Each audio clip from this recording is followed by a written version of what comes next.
The first time I saw the Shadow Man. I'm 39, living in Michigan. This is the story of the first and last time I had sleep paralysis. I had dated someone in the past who dealt with sleep paralysis and night terrors, so I was aware of what it entailed.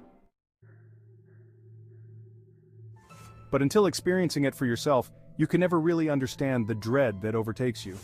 It was like a lucid dream. In fact, for a long time afterwards, I debated if it was a real event or not. It was the middle of the night. I had been asleep, but now was laying kind of propped up in bed on an angle with pillows behind my back. I am a grown man, but still sleep with a nightlight.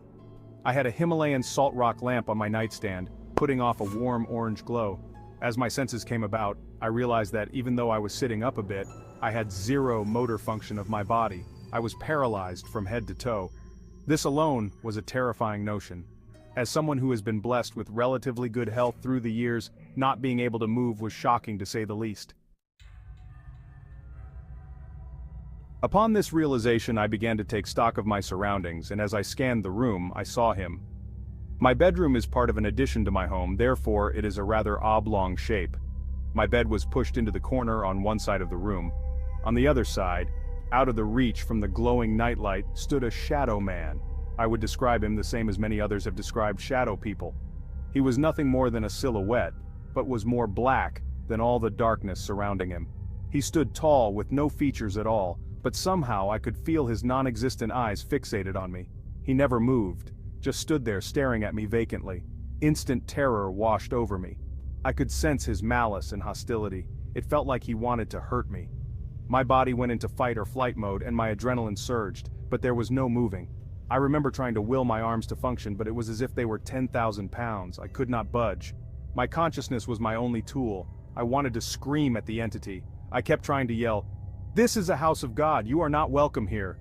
But it was as if my voice was caught in my throat. Trying to urge the words from my mouth was met with defeat over and over again.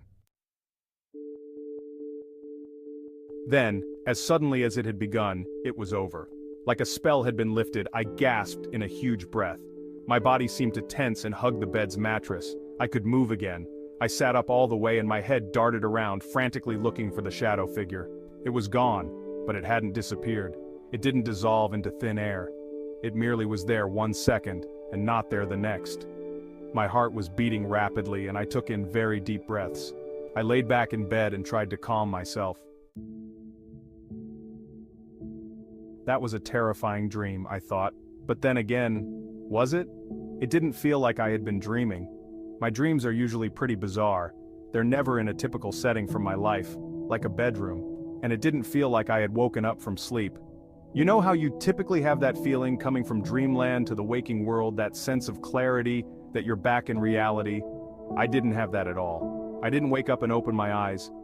It was just as if the event had finished, and now I was laying in bed alone. It was the oddest feeling and stuck with me for weeks after.